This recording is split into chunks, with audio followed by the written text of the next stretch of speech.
5 điểm nhấn sau trận Na Uy 2-1 Brazil, hạt ở len bùng nổ, Seleção đánh mất bản sắc. Vòng knock-out của ngày hội bóng đá lớn nhất hành tinh, luôn là nơi chứng kiến những kịch bản điên rồ nhất, nhưng cơn địa chấn tại sân vận động quốc gia vừa qua đã vượt ra khỏi mọi sự tưởng tượng của giới mộ điệu. Trận đại chiến giữa Na Uy và Brazil đã khép lại với tỷ số 2-1 nghiêng về đại diện Bắc Âu. Một kết quả không chỉ mang tính lịch sử đối với nền bóng đá Na Uy mà còn tạo nên một làn sóng chấn động dữ dội thẳng vào lòng kiêu hãnh của các vũ công Samba. Thất bại này của Seleção trước một đối thủ bị đánh giá thấp hơn về mặt truyền thống không đơn thuần là một tai nạn sân cỏ. Nó là hệ quả tất yếu của một chuỗi sai lầm mang tính hệ thống, từ tư duy chiến thuật thượng tầng của ban huấn luyện cho đến những khoảnh khắc mất tập trung tai hại của các ngôi sao trên sân. Ngược lại, đối với Na Uy, đây là lời khẳng định đanh thép về một thế hệ vàng đang bước vào độ chín, sẵn sàng phá vỡ trật tự cũ của bóng đá thế giới. Dưới đây là bài phân tích chi tiết và sâu sắc nhất về 5 điểm nhấn then chốt đã định đoạt số phận của hai đội bóng sau màn đỏ sức nghẹt thở này. 1. Erlenrecht, kẻ thách thức mọi giới hạn lịch sử. Dấu ấn cá nhân đậm nét, rực rỡ và mang tính quyết định nhất trong suốt 90 phút thi đấu chính thức chắc chắn phải thuộc về siêu trung phong Erling Haaland. Bản năng sát thủ của một trong những số 9 xuất sắc nhất thế hệ này đã được thể hiện một cách trọn vẹn và hoàn hảo nhất. Với cú đúp đẳng cấp ghi vào lưới thủ thành kỳ cựu Alisson Becker, tiền đạo thuộc biên chế Manchester City không chỉ trực tiếp kéo con tàu Na Uy tiến thẳng vào vòng tứ kết mà còn tự điền tên mình vào những trang sử vàng chói lọi của giải đấu. Tính đến thời điểm trọng tài thổi hồi còi mãn cuộc, Haaland hiện đã bỏ túi tổng cộng 7 bàn thắng ngay trong kỳ World Cup đầu tiên mà anh có vinh dự tham dự. Thành tích vô tiền khoáng hậu này giúp anh hiên ngang vươn lên dẫn đầu danh sách vua phá lưới, đứng ngang hàng với hai vị thần sống của bóng đá đương đại là Lionel Messi và Kylian Mbappé. Đáng kinh ngạc hơn, hiệu suất làm bàn của tiền đạo sinh năm 2000 đã đạt tới mức hủy diệt khi anh đã nổ súng liên tiếp trong 14 trận đấu quốc tế chính thức gần nhất trong màu áo đội tuyển quốc gia. Chưa dừng lại ở đó, với việc xuyên thủng mành lưới Brazil, Haaland đã trở thành cầu thủ châu Âu đầu tiên sau 28 năm ghi bàn trong cả 4 trận đấu đầu tiên tại một kỳ World Cup, tái hiện một cách hoàn hảo kỳ tích mà huyền thoại người Ý Christian Vier từng thiết lập vào năm 1998. Sự đáng sợ của Haaland không chỉ nằm ở những con số khô khan mà là cách anh khủng bố tinh thần hàng phòng ngự đối phương. Thể hình hộ pháp, tốc độ của một chiếc xe đua F1 kết hợp với tư duy chọn vị trí nhạy bén của một con hùng xám trong vòng cấm đã biến anh thành một bài toán không có lời giải đối với hệ thống phòng ngự của Brazil. Từng bước chạy, từng pha tì đè của tiền đạo này đều mở ra khoảng trống hoặc đặt các trung vệ đối phương vào tình trạng báo động đỏ. Chứng kiến màn trình diễn đỉnh cao vô tiền khoáng hậu này, cựu danh thủ Arsenal kiêm chuyên gia bình luận bóng đá nổi tiếng Lee Dixon đã phải thốt lên trong sự thán phục ngay trên sóng trực tiếp. Những gì chúng ta đang được chứng kiến không còn là bóng đá thông thường nữa, đây là sức mạnh thể chất và bản năng thuần túy ở mức độ cao nhất. Khi Erling Haaland có khoảng trống dù là nhỏ nhất, bàn thắng là một điều tất yếu sẽ xảy ra. Bạn có thể lên kế hoạch phong tỏa cậu ấy suốt cả tuần, nhưng khi bước vào sân, Haaland đơn giản là không thể ngăn cản vào lúc này. Chiến thắng này một lần nữa khẳng định, Haaland không phải là mẫu cầu thủ chỉ biết tỏa sáng trong hệ thống toàn sao của Manchester City. Khi trở về một tập thể có chất lượng nhân sự khiêm tốn hơn như Na Uy, anh vẫn biết cách tự mình gánh vác giang sơn, biến những cơ hội nửa vời thành bàn thắng và nâng tầm toàn bộ những đồng đội xung quanh bằng nguồn năng lượng chiến đấu vô hạn. 2. Sự lạ lẫm y của Seleção khi Brazil đánh mất bản sắc. Một trong những thống kê gây sốc và để lại nhiều sự bàng hoàng nhất cho các nhà chuyên môn sau trận đấu chính sách là tỷ lệ kiểm soát bóng giữa hai đội. Brazil, đội bóng vốn được coi là biểu tượng bất diệt của triết lý bóng đá tấn công hoa Mỹ, lối chơi áp đặt mang đậm hơi thở yoga bonito, chỉ nắm giữ vỏn vẹn 34% thời lượng kiểm soát bóng trên sân.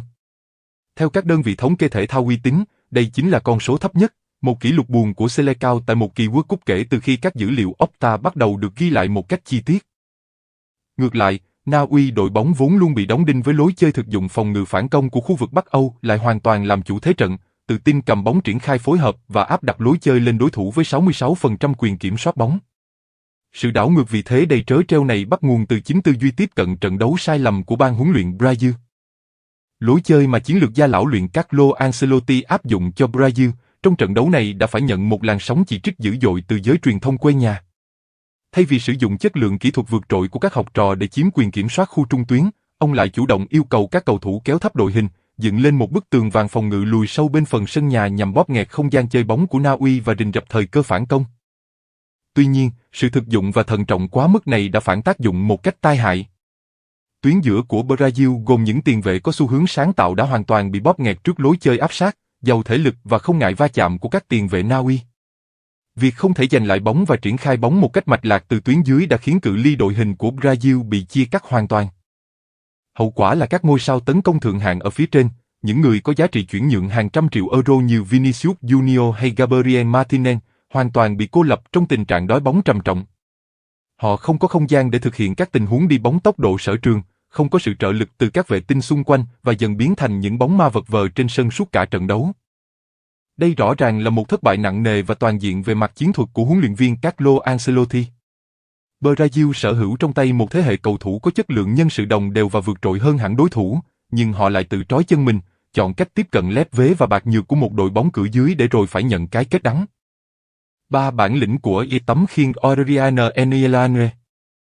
Nếu như Erling Haaland được ví như một lưỡi gươm sắc bén, lạnh lùng, sẵn sàng kết liễu đối thủ ở phía trên hàng công, thì ở phía dưới, thủ thành lão tướng Orjan Nilan chính là tấm khiên vững chắc, kiên cường và không thể bị phá vỡ của đội tuyển Na Uy.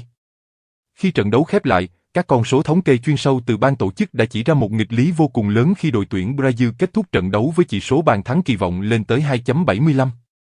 Đây là con số chứng minh họ đã tạo ra rất nhiều cơ hội ăn bàn 10-10, trong khi đó, con số này bên phía Na Uy chỉ vỏn vẹn là 0.84 chỉ số bàn thắng kỳ vọng.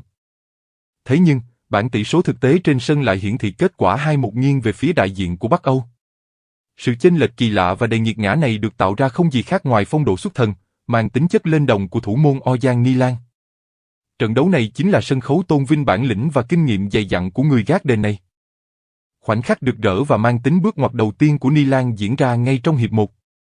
Khi Brazil được hưởng một quả phạt đền sau tình huống phạm lỗi trong vòng cấm, tiền vệ ngôi sao Bruno Guimarães là người bước lên chịu trách nhiệm đá phạt.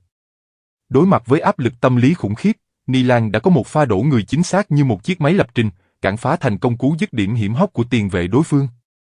Pha cứu thua xuất thần này không chỉ giữ vững mảnh lưới cho Na Uy mà quan trọng hơn, nó đã tạo ra một cú hích tinh thần vô cùng lớn, thổi bùng ngọn lửa tự tin cho các đồng đội ở tuyến trên tiếp tục chiến đấu. Trong quãng thời gian còn lại của trận đấu, đặc biệt là ở hiệp 2 khi Brazil dồn toàn lực lên tấn công trong thế không còn gì để mất, Nilan tiếp tục biến khung thành của Na Uy trở thành một pháo đài bất khả xâm phạm. Một loạt các pha ra vào hợp lý, những tình huống phản xạ xuất thần bằng cả tay lẫn chân trước các pha dứt điểm cận thành cận kề cái chết của những thần đồng như Endrick hay các pha dứt điểm hiểm hóc từ chân sút Ryan đã chứng minh Nilan mới chính là người hùng thầm lặng, là điểm tựa vững chắc nhất của đội bóng. Màn trình diễn điểm 10 này của thủ thành Na Uy một lần nữa chứng minh một chân lý bất biến trong thế giới bóng đá rằng các con số thống kê đôi khi cũng chỉ mang tính chất tham khảo trên giấy tờ, bởi trong một trận đấu loại trực tiếp, mọi lý thuyết đều sẽ bị bẻ gãy nếu một đội bóng sở hữu trong đội hình một thủ môn đẳng cấp biết cách tỏa sáng rực rỡ ở những khoảnh khắc sinh tử quyết định vận mệnh.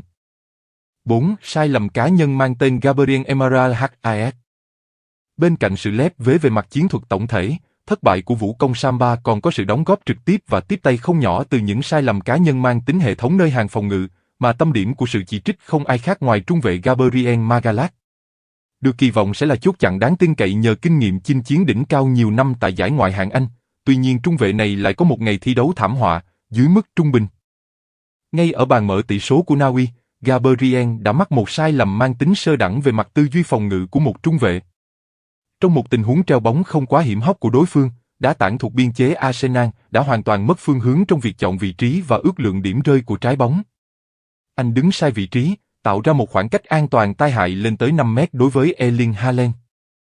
Trong bóng đá đỉnh cao, việc cho một sát thủ như Haaland khoảng trống rộng thênh thang như vậy chẳng khác nào một hành động tự sát. Tiền đạo của Na Uy đã không bỏ lỡ món quà từ trên trời rơi xuống, thoải mái lấy đà, bật cao đánh đầu uy lực tung lưới Alisson Becker trong sự bất lực của toàn bộ hệ thống phòng ngự áo vàng xanh. Chứng kiến pha phòng ngự hớ hênh đến điên rồ này ngay trên sóng truyền hình trực tiếp, cựu danh thủ Manchester United kiêm chuyên gia phân tích Gary Neville đã không thể giữ được sự bình tĩnh và nổi giận lôi đình. Tôi thực sự cảm thấy phẫn nộ và không thể hiểu nổi cách phòng ngự của Gabriel trong tình huống đó. Cậu ta là người đối đầu, va chạm và hiểu rõ sự nguy hiểm của Erling Haaland hơn bất kỳ ai tại giải Ngoại hạng Anh. Vậy mà trong một trận đấu có tính chất sinh tử ở World Cup, cậu ta lại chọn cách đứng nhìn, bỏ lỏng vị trí và cố gắng chơi trò đua tốc độ trong một pha không chiến bất lợi. Đó là một quyết định hoàn toàn điên rồ và nghiệp dư. Đồng quan điểm với người đồng nghiệp, cựu đội trưởng huyền thoại Roy Keane cũng thẳng thắn đưa ra những lời nhận xét cay nghiệt hướng về phía trung vệ của Brazil. Ông cho rằng kỹ năng phòng ngự trong vòng cấm, khả năng đọc tình huống và bọc lót của trung vệ Arsenal ở trận này là quá nghèo nàn, thiếu hẳn bản lĩnh của một ngôi sao lớn. Ở một sân chơi có đẳng cấp cao nhất và mức độ đào thải khắc nghiệt như World Cup, mỗi một sai sót cá nhân dù là nhỏ nhất đều phải trả giá bằng máu. Những sai lầm lặp đi lặp lại của Gabriel Magallanes chính là nhát dao chí mạng trực tiếp khiến Selecao phải trả giá bằng cả giải đấu và ngậm ngùi xách vali về nước sớm. 5. Dấu chấm hết cho một kỷ lục và khởi đầu của một trang sử mới. Thất bại 1-2 trước Na Uy không đơn thuần là một trận thua thông thường ở một giải đấu cúp, nó đánh dấu một cột mốc buồn sâu sắc, một vết dao cứa vào lịch sử hào hùng của nền bóng đá xứ sở Samba. Với việc chính thức bị loại khỏi giải đấu, một thống kê cay đắng đã hiện hữu khi tính đến vòng chung kết World Cup tiếp theo vào năm 2030, đội tuyển Brazil sẽ chạm mốc tròn 28 năm ròng rã không biết đến mùi vị của danh hiệu vô địch thế giới. Đây chính là cơn khát danh hiệu dài nhất, tồi tệ nhất trong lịch sử bóng đá nước này kể từ thời kỳ đỉnh cao thống trị của họ bắt đầu từ những năm giữa thế kỷ trước. Hình ảnh siêu sao Neymar ghi bàn thắng danh dự từ một siêu phẩm đá phạt ở phút bù giờ cuối cùng của hiệp 2, rồi đổ gục xuống sân và rời giải đấu trong những giọt nước mắt nghẹn ngào có lẽ chính là lời chia tay đượm buồn, một cái kết cay đắng cho một thế hệ tài năng xuất chúng của bóng đá Brazil nhưng lại luôn thiếu đi cái đầu lạnh và bản lĩnh thép ở những trận cầu mang tính sinh tử. Ở phía bên kia chiến tuyến, câu chuyện lại mang một màu sắc hoàn toàn đối lập, rực rỡ và tràn đầy hy vọng. Đội tuyển Na Uy đã xuất sắc phá vỡ mọi rào cản, vượt qua những giới hạn định kiến để lần đầu tiên trong lịch sử ghi tên mình vào vòng tứ kết của một kỳ World Cup. Chiến thắng này một lần nữa chứng minh một sự thật thú vị của bóng đá thế giới khi Na Uy chính là khắc tinh thực sự, một lời nguyền chưa có lời giải đối với Selecao.